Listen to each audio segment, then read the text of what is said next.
Акция.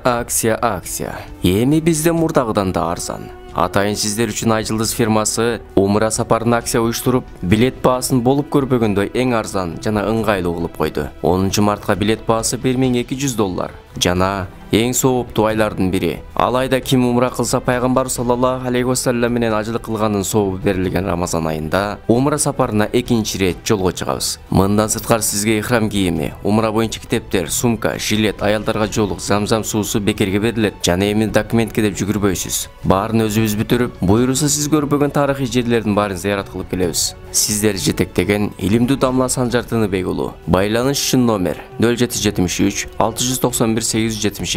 Бир барсанда көңүлүңүздү көксөгөнүн биз менен чогуу арзан жана ыңгайлуу баада билет алып, тилегиңизди орундатып келиңиз. Мындай ыңгайлуу шарттар бизде гана бар. Андыктан жазылууга шашылыңыз.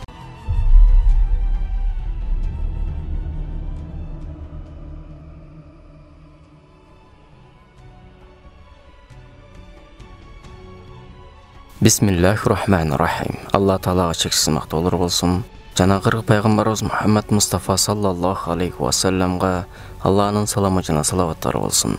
Ассаламу алейкум, урматтуу мусулман туугандар. Hazreti Umar Меккеге аттанды. Меккеге жакындаганда бир кой чуманды учуратты. Жана ага салам берип, "Мага бир кой керек, сатасыңбы?" деди. "Сата албаймын." "Неге?" "Себеби мен кой чуман элемин. Койлордун ээси эмесмин. Жакшысы койду сатып акчасын ал да кожоюнуңа карышкыр жеп кетти деп айтасың", деди Умар. "Жок, мындай кыла албаймын." "Макул, бирок жакшы сунуш эле. Кожоюнуң сени кайдан көрмөк эле. Эмнеге сунушту кабыл кылбадың?" деди. Жанагы койчуман, "Роббум мени көрүп турат, сөздөрүбүздү угуп турат. Ага эмне деп жооп беремин?" деди. Жооп Hazreti Умарды ыйлатты. Издегени дал ушул киши эле. Ал жоомарт жана дүйнө үчүн акыретин сатпаган инсан эле. "Сен кимдин чабанысың? Койлордун ээси ким?" деди. Hazreti Умар койлордун ээсин билип алып, койчуман менен коштошуп кете берди. Койчуман болсо 2 мүнөт мурда кыянаттык кылышта сунуш кылган, бирок анын жообунан ыйлап жиберген узун бойду, сейрек чачтуу бул адамдын артынан тигилип кала берди. Hazreti Умар Меккеге жетип барып, кой ээсин чакыртты. "Ошол койчуманды сатып алууну каалайм" деди. Кой ээси келген соң, "Анын сизге белек кыла момундардын башчысы.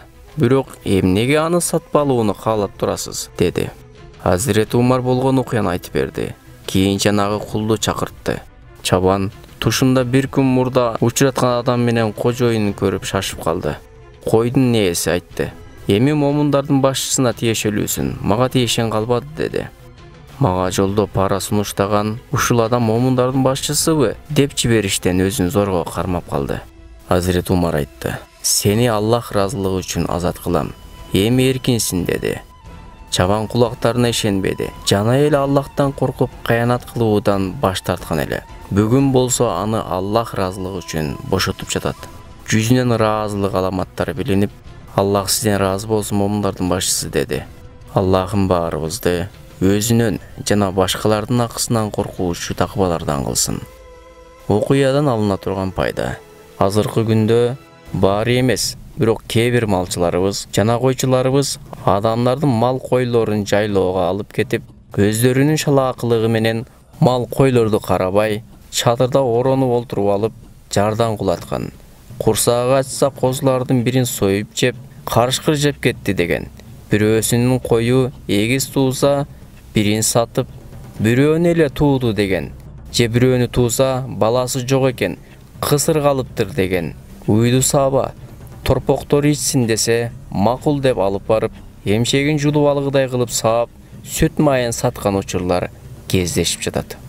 Мына бул нерселер аманатка кыянат кылуу деп эсептелинип, чоң күнөөлөрдүн катарына кирет. Элибизде көрбөйт деп уурлук кылба, укпайт деп ушак айтпа деген сөз бекеринен айтылган эмес. Кыямат күнү кыянат кылган адамдардын туусу байрагы болот. Жана ал тууну көрүп, адамдар бул байкуш аманатка кыянат кылган адам экен деп айтышат. Туугандар, силерге ким эмнени аманат кылып берген болсо, ээсине ошондой кылып кайра кайтаргыла. Арамдан баккан балдарың эртең башыңа балээ гана болот. Ал сага баары бир жукпайт. Бүгүн болбосо башка күнү тешип чыгат. Андыктан кай жерде болсоң да Кудайдан корк. Аманатты өз ээлерине тапшыр. Ишенип кой. Мына бул сенин коркууң бекерге кетпейт. Сөзсүз бир күнү болбосо башка күнү сыйлыгыңды жогорудагы инсанга окшоп сөзсүз түрдө аласың. Андыктан бул аз өмүрдө такыбалыкты карманып жашап өт. Ошондо Аллага да, адамдарга да жагасың. Ассаламу алейкум рахматуллах ва баракатух.